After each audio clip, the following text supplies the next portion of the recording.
kita akan melihat tentang pengharapan.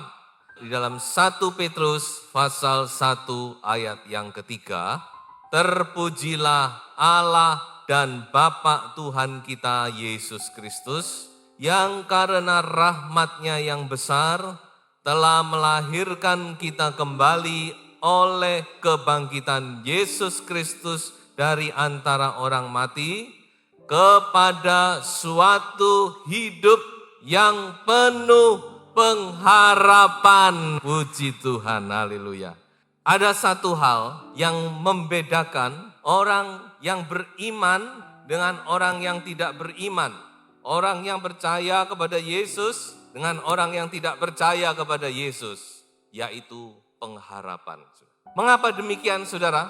Karena dikatakan tadi, kita dilahirkan kembali. Waktu kita percaya kepada Yesus, kita dipindahkan dari satu kehidupan yang tidak punya harapan. Dikatakan oleh Paulus, kamu dulu tidak punya harapan, tidak punya Allah, hidup tidak punya pengharapan. Tapi ketika kita percaya kepada Yesus, kita dipindah, dikatakan kepada satu kehidupan yang penuh pengharapan. Sebab itu saudara-saudara, jangan sampai pengharapan ini hilang dalam kehidupan kita. Firman Tuhan berkata, kehidupan kekristenan, kehidupan kita sebagai orang percaya adalah satu kehidupan yang penuh dengan pengharapan, saudara. Pengharapan ini sangat penting. Dalam Efesus pasal 6 juga dikatakan bahwa pengharapan itu seperti helmet, ketopong keselamatan. Saudara, ketopong ini sangat penting. Helm ini sangat penting. Apalagi kalau seorang berperang, karena Efesus pasal 6 itu berbicara tentang senjata peperangan. Orang yang berperang itu saudara, ini melindung ini. Kalau nggak ada ini, wah berbahaya. Nah rupa-rupanya, saya lihat ini iblis ini sekarang berusaha dengan berbagai macam cara supaya orang percaya, anak Tuhan itu kehilangan pengharapan. Tidak punya pelindung lagi. Pikiran ini tidak dilindungi dengan pengharapan, tidak punya pengharapan akan masa depan. Nah itulah sebabnya saudara, kita mau dengar firman Tuhan. Coba saya akan bawa kita beberapa contoh dari firman Tuhan. Lalu kita lihat di dalam Alkitab, memang semua akan mengalami pencobaan, ujian, kesulitan, dan sebagainya. Dan semua itu saudara-saudara bisa membuat kita kehilangan pengharapan. Tetapi kita mau percaya bersandar kepada firman Tuhan. Kita akan baca terlebih dahulu tentang Abraham di dalam Roma pasal 4 ayat yang ke-18 dan ayat yang ke-19. Sebab sekalipun tidak ada dasar untuk berharap, namun Abraham berharap juga dan percaya bahwa ia akan menjadi bapa banyak bangsa menurut yang telah difirmankan, demikianlah banyaknya nanti keturunanmu. Imannya tidak menjadi lemah walaupun ia mengetahui bahwa telah menjadi lemah zakarnya karena usianya telah kira-kira 100 tahun dan bahwa rahim Sarah telah tertutup. Sudah firman Tuhan itu gamblang ya. Meskipun kita tidak sekolah dokter ya tahu. Kalau yang namanya sudah menopause itu tidak mungkin punya anak. Sel telurnya udah nggak berfungsi, indung telurnya udah nggak berfungsi. Nah itulah keadaan daripada Abraham dan Sarah. Dikatakan oleh firman Tuhan sudah tidak ada harapan. Terjemahan lain berkata sudah hopeless, tidak punya pengharapan. Tetapi firman Tuhan berkata apa? Abraham dan Sarah, dia tetap berpegang kepada firman yang dia dengar. Dia tetap berpegang kepada janji Tuhan. Dia tidak berpikir dengan caranya sendiri, tapi dia berharap, dia mengambil satu keputusan untuk percaya kepada apa yang Tuhan katakan. Sudah mungkin saat ini, saudara juga demikian. Sudah hopeless, saudara pikir, saudara tidak mungkin ini. Tidak mungkin saya bisa ditolong. Tidak mungkin saya bisa dilepaskan, tidak mungkin saya bisa menemukan jalan keluar, tidak mungkin bisa dipulihkan. Segala macam yang saudara pikir tidak mungkin. Tapi coba saudara-saudara kita pakai ketopong keselamatan itu. Bahwa segala sesuatu mungkin terjadi. Ya dan amin. Pikiran kita pakai ketopong itu. Tidak ada yang mustahil. Masih ada jalan. Jadi dikatakan di sini Abraham, dia tetap berharap meskipun tidak ada dasar untuk berharap. Tapi dia tetap percaya dan kita tahu Tuhan berkuasa menggenapkan janjinya. Saya tidak habis pikir bagaimana itu. Ya saya yakin ini satu mujizat. Mujizat dari sesuatu yang mati menjadi hidup. Luar biasa Tuhan. Saya ajak kita melihat contoh yang kedua. Tokoh yang tidak asing lagi yaitu Rasul Paulus. Coba kita baca 2 Korintus pasal yang keempat, ayat yang ke-8 dan ayat yang ke-9. Dalam segala hal kami ditindas, namun tidak terjepit. Kami habis akal, namun tidak putus asa. Kami dianiaya, namun tidak ditinggalkan sendirian. Kami dihempaskan, namun tidak binasa. Oh, saya senang sekali dengan kalimat-kalimat ini, saudara-saudara. Terutama kalimat yang dikatakan, kami habis akal, namun tidak putus asa. Haleluya. Roh Kudus yang mencantumkan ayat ini, saudara. Kami habis akal, sudah tidak ada jalan keluar, habis akal. Tapi kami tidak putus asa. Di dalam terjemahan bahasa aslinya ini ada permainan kata di situ. Habis akal itu dipakai kata aporeo. A itu artinya tidak, poreo itu poros. Poros itu jalan keluar ya. Artinya itu tidak ada jalan sudah. Aporeo. Namun tidak ex aporeo. Ada tambahan ex di situ. Ex itu artinya sama sekali. Jadi aporeo tidak ada jalan keluar. Tapi bukan berarti sama sekali tidak ada jalan. Nah saudara, masih ada satu jalan. Memang secara manusia seperti sudah tidak ada jalan keluar. Saya bacakan satu ayat, pengalaman Rasul Paulus ini banyak. Salah satunya dia catat di dalam 2 Korintus pasal 1 ayat 8, berbunyi demikian. Sebab kami mau saudara-saudara, supaya kamu tahu akan penderitaan yang kami alami di Asia kecil. Beban yang ditanggungkan atas kami adalah begitu besar dan begitu berat. Sehingga kami telah putus asa juga akan hidup kami. Bahkan kami merasa seolah-olah kami telah dijatuhi hukuman mati. Kita lihat pengalaman-pengalaman Rasul Paulus ini, saudara. Dia sudah kehilangan akal, tidak punya jalan lagi, tidak ada jalan keluar. Tapi bukan berarti tidak ada jalan. Masih ada satu jalan. Katakan semua sudah tertutup, semua tidak ada harapan. Seolah-olah semua sudah hopeless. Tapi masih ada one hope. Coba kita lihat sekarang pengalaman Daud. Daud ini juga kenyang dengan berbagai macam penderitaan dan kesulitan, saudara. Mazmur 69 ayat 21, celah itu telah mematahkan hatiku dan aku putus asa. Aku menantikan belas kasihan tetapi sia-sia. Menantikan penghibur-penghibur tetapi tidak kudapati. Nah ini saudara, Daud sudah tidak punya pengharapan, putus asa. Bukan cuma putus asa, dalam keputusasaan itu dikatakan Daud tidak menemukan seseorang yang bisa bersama-sama dengan dia menanggung beban, menanggung kesusahan. Kalau dalam bahasa Inggris dikatakan I could not find one shoulder to cry on. Saya tidak bisa menemukan satu shoulder, satu pundak di mana aku bisa menangis. Ini bicara tentang orang yang tidak punya teman, saudara. Dalam kesesakan dia tidak bisa curhat ke orang lain. Mau curhat sama siapa? Semua tidak bisa mengerti. Bahkan mungkin salah-salah orang itu bahkan bisa berbalik belakang dan sebagainya.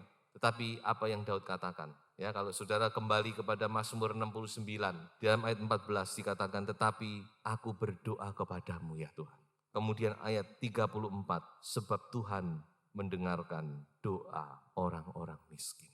Ada satu jalan keluar pada saat kita tidak punya pengharapan, yaitu kita masih bisa berdoa. Amin saudara-saudara, kita bisa mencurahkan segala sesuatu kepada Tuhan. Masih ada pundak untuk menampung air mata saudara. Masih ada orang yang mau menangis bersama-sama dengan saudara. Masih ada pribadi yang menangis bagi saudara, yaitu Roh Kudus. Kita bersyukur, beruntung kita punya Roh Kudus. Di dalam hati Roh Kudus itu menangis. Dikatakan menangis dengan keluhan-keluhan yang tidak terucapkan. Bayangkan. Sebab itu saudara jangan putus asa, jangan putus harap. Saya ajak sekarang saudara melihat tentang dua macam pengharapan yang kita miliki. Kita lebih dahulu membaca Amsal 10 ayat 28. Harapan orang benar akan menjadi sukacita. Tetapi harapan orang fasik menjadi sia-sia. Harapan orang benar, pengharapan kita ini tidak sia-sia, saudara. Ini maksudnya Amsal. Pengharapan kita ini pasti menjadi kenyataan. Kalau harapan orang fasik sia-sia. Orang fasik itu orang yang tidak takut kepada Tuhan, orang yang melawan Tuhan, orang yang meremehkan firman dan sebagainya. Tapi saya yakin kita semua adalah orang-orang benar, amin. Kita beribadah kepada Tuhan, kita mengasihi Tuhan, kita memuji Tuhan, kita menyembah Tuhan. Kita ingin hidup benar, saya percaya 100% itu. Sebab itu harapan saudara tidak akan sia-sia. Amin, saudara. Nah, ada dua macam pengharapan, yaitu pengharapan di dunia yang sekarang ini dan pengharapan nanti akan datang di sorga. Jadi dua macam ini garis besar. Kalau bicara pengharapan ini kita harus tahu, pengharapan itu bukan nanti kalau kita sudah mati, oh saya mau masuk surga. Banyak orang tidak mengerti, pikirnya pengharapan itu cuma bicara tentang kematian, tentang kehidupan sesudah hidup. Tidak. Amsal 11 ayat terakhir dikatakan apa? Di bumi ini loh, orang benar itu akan menerima balasan, menerima upah. Bukan nanti, di bumi. Jadi pengharapan itu juga berbicara tentang kehidupan yang sekarang ini, saudara. Pengharapan yang kita sedang harapkan. Saya ringkaskan ini, yaitu pengharapan untuk dipulihkan. Pengharapan akan pemulihan. Ya ini mencakup banyak hal, saudara. Tentang pribadi kita, pekerjaan kita, keluarga kita, saudara. Ya, ada keluarga-keluarga yang sudah diambang kehancuran, masih ada pengharapan. Saudara. Anak-anak kita, ada nih yang trouble, punya masalah dengan anak-anak. Saudara pikir anak saya sudah saya anggap hilang. Jangan, saudara. Pegang terus dalam doa, haleluya. Jangan dianggap hilang. Saudara masih bisa berdoa untuk anak saudara. Dan doa itu akan mengejar mereka di mana saja berada. Akan mencengkeram roh mereka. Pengharapan apa? Pekerjaan dan sebagainya. Kita semua perlu dipulihkan, amin. Dan saya lihat memang dari gereja, dari mula sampai awal, umat Tuhan dari mula sampai awal, dari perjanjian lama sampai perjanjian baru, semua punya satu pengharapan bahwa dia akan dipulihkan. Dan itu juga sesuai dengan janji Tuhan. Memang Tuhan berjanji, banyak ayat-ayat itu. Salah satunya Mazmur 126, ayat yang sangat kita tahu. Ketika Tuhan memulihkan Sion, dikatakan kita penuh dengan sukacita. Mulut kita penuh dengan tertawa. Ini bicara tentang pemulihan yang kita akan alami di bumi ini, saudara. Di dunia ini. Gereja akan dipulihkan. Dan ketika pemulihan itu terjadi dikatakan penuh sukacita. Seolah-olah penderitaan itu semua hilang lenyap. Kesan, ingatan tentang penderitaan, kesusahan itu dihapus oleh Tuhan. Itu ya yang terjadi ketika pemulihan. Tetapi ini ada 6 ayat. 3 ayat terakhir berbicara tentang air mata. Orang yang berjalan maju sambil menangis, menabur benih dengan cucuran air mata, dialah yang akan menerima pemulihan. Jadi pemulihan ini, kalau saya boleh simpulkan, ini sangat erat hubungannya dengan air mata. Air mata itu berbicara tentang pertobatan, saudara. Penyesalan kita. Air mata itu berbicara tentang doa. Air mata itu berbicara tentang penyembahan, persembahan kita kepada Tuhan. Dan dialah yang akan dipulihkan. Sebab itu saudara doa, menangis di hadapan Tuhan. Curahkan air matamu. Jangan pada manusia, tapi di hadirat Tuhan. Pemulihan itu pasti terjadi di dalam nama Tuhan Yesus Kristus. Itu di dunia sekarang ini. Pegang itu saudara. Ada beberapa hal saya lihat di dalam firman. Yang pertama dalam Yehezkiel 37 dikatakan di situ Tuhan memberi penglihatan kepada Yehezkiel tentang tulang-tulang kering yang di lembah. Lalu Tuhan berkata, keadaanmu sekarang ini kayak tulang-tulang kering ini. Tidak ada harapan. Saudara bisa baca itu ayat yang ke-11. Tuhan berkata, keadaanmu itu seperti tulang-tulang kering. Tidak punya pengharapan, tidak bisa lagi diapa-apakan. Tapi Tuhan mengubah tulang kering ini, dipersatukan, ditambahi urat, otot, saraf, peredaran darah, organ-organ tubuh dan nafas hidup, haleluya.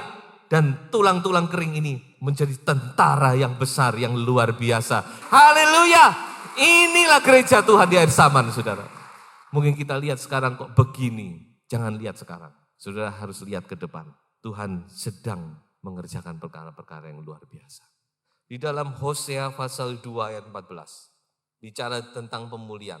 Aku akan memberikan kepadanya kebun anggurnya dari sana dan membuat lembah Akor menjadi pintu pengharapan. Maka dia akan merelakan diri di sana seperti pada masa mudanya, seperti pada waktu dia berangkat keluar dari tanah Mesir. Janji Tuhan kepada Hosea, aku akan membuat lembah Akor menjadi pintu pengharapan. Saudara, waktu itu Hosea sudah mengalami problema yang sangat berat. Keluarganya hancur, istrinya pergi berzina dengan orang lain. Bukan cuma itu, bahkan melahirkan anak-anak hasil perzinahan. Bayangkan, rasanya sudah tidak punya pengharapan lagi, bukan? Tetapi Tuhan berjanji kepada Hosea, aku akan pulihkan keluargamu. Dan ini akan menjadi satu gambaran bagaimana aku akan memulihkan umatku. Yaitu lembah Akor kuubah menjadi pintu pengharapan. Lembah Akor itu, kalau saudara mau tahu tentang ceritanya lembah Akor, saudara nanti baca di Yosua pasal yang ke-7. Akor itu asalnya dari kata Achan, nama seseorang yang bernama Achan. Nah, saudara baca di situ, apa yang terjadi di lembah itu? Mengerikan sekali. Dan kata Akor ini sendiri artinya sakit, pain. Akor punya arti juga masalah, trouble. Jadi lembah Akor itu adalah satu lembah, satu perjalanan hidup manusia di lembah kesakitan. Hati Hosea sakit. Masalah besar terjadi. Lembah kesakitan. Lembah trouble. Tapi Tuhan berjanji apa? Aku akan buat itu menjadi pintu pengharapan. Dengan lain kata, lembah ini menjadi satu titik awal kita mau masuk ke ruangan, ada pintu. Menjadi satu jalan masuk kepada satu pengharapan. Dan memang tidak kebetulan lembah Akor itu letaknya di sebelah utara Yeriko. Itu adalah pintu untuk mereka masuk lebih jauh ke tanah Kanaan. Luar biasa. Dan kita tahu saudara-saudara, peristiwa di lembah Akor itu justru menjadi titik balik bangsa Israel. Dan dia kemudian mencapai kemenangan sampai mereka merebut semua tanah Kanaan. Tuhan luar biasa bukan? Saudara senang jadi anak Tuhan, saudara. Peristiwa yang sudah hancur-hancuran sekalipun, Tuhan bisa ubahkan menjadi satu titik, satu awal pemulihan kita. Makanya itu jangan sampai kita kehilangan pengharapan. Yang kedua, yaitu pengharapan tentang hal yang akan datang. Saya katakan ini adalah pengharapan akan kemuliaan. Itu menyangkut masa yang akan datang. Di sorga, di kekekalan. Coba kita baca Efesus pasal 1 ayat yang ke-18. Dan supaya ia menjadikan mata hatimu terang, agar kamu mengerti pengharapan apakah yang terkandung dalam panggilannya. Betapa kayanya kemuliaan bagian yang ditentukannya bagi orang-orang kudus. Haleluya. Saudara, ini pengharapan akan kemuliaan. Yaitu satu pengharapan bahwa kita akan menerima kemuliaan Allah, kemuliaan yang kekal. Saya perlu ingatkan ini, saudara. Karena banyak orang percaya sasarannya cuma di dunia saja. Sasaran kita ini bukan di dunia ini sementara. So itu jangan sampai kita cuma mata kita tertuju kepada yang di dunia ini. Tapi kita juga mau melihat apa yang akan kita terima nanti. Kita harus punya pandangan itu, saudara. Pengharapan itu. Yaitu dikatakan kemuliaan yang kekal sampai selama-lamanya. Kemuliaan Allah. Bagian yang ditentukan bagi orang-orang kudus. Saudara kalau punya pandangan demikian, saudara akan mempunyai sikap yang lain menghadapi dunia ini. Karena pandangan kita bukan di sini. Karena kita tahu ini sementara.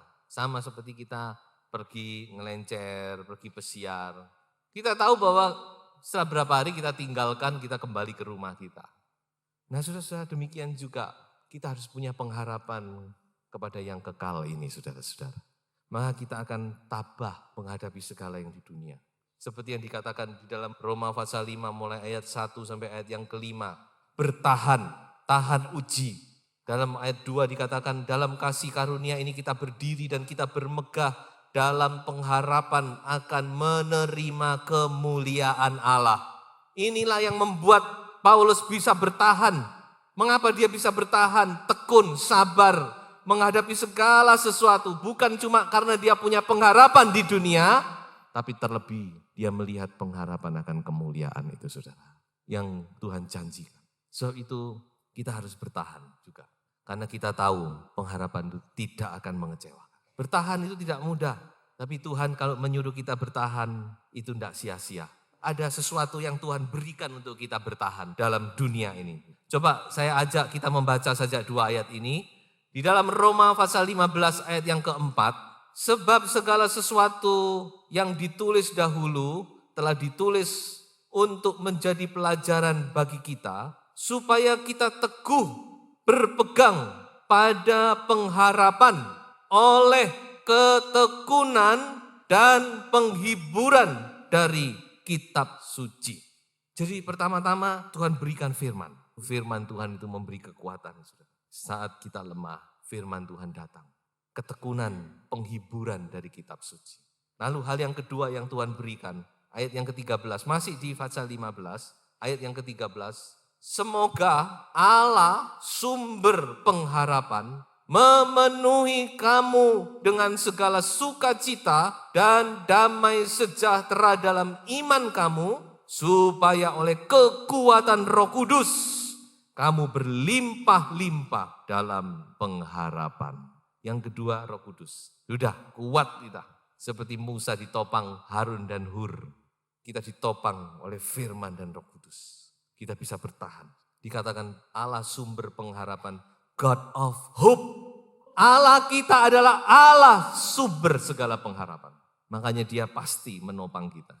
Firman-Nya, rohnya akan menopang kita. Memberikan kita ketekunan, kemampuan untuk kita bertahan. Jangan khawatir, Tuhan akan menguatkan. Dan sebagai baik penutup, saya ajak kita membaca 2 ayat. Yang pertama, kita bersama-sama membaca di dalam 1 Timotius pasal 1 ayat yang pertama. Dari Paulus, Rasul Kristus Yesus, menurut perintah Allah, Juru Selamat kita.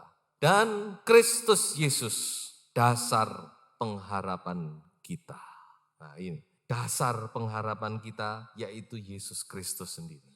Jadi jangan kita mendasarkan itu kepada hal yang lain, kepada manusia apalagi. Tapi kita mau mendasarkan pengharapan ini kepada Yesus Kristus. Yesus, Engkaulah, dia sumber, dia juga dasar pengharapan kita.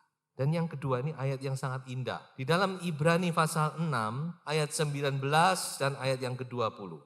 Pengharapan itu adalah sauh yang kuat dan aman bagi jiwa kita, yang telah dilabuhkan sampai ke belakang tabir.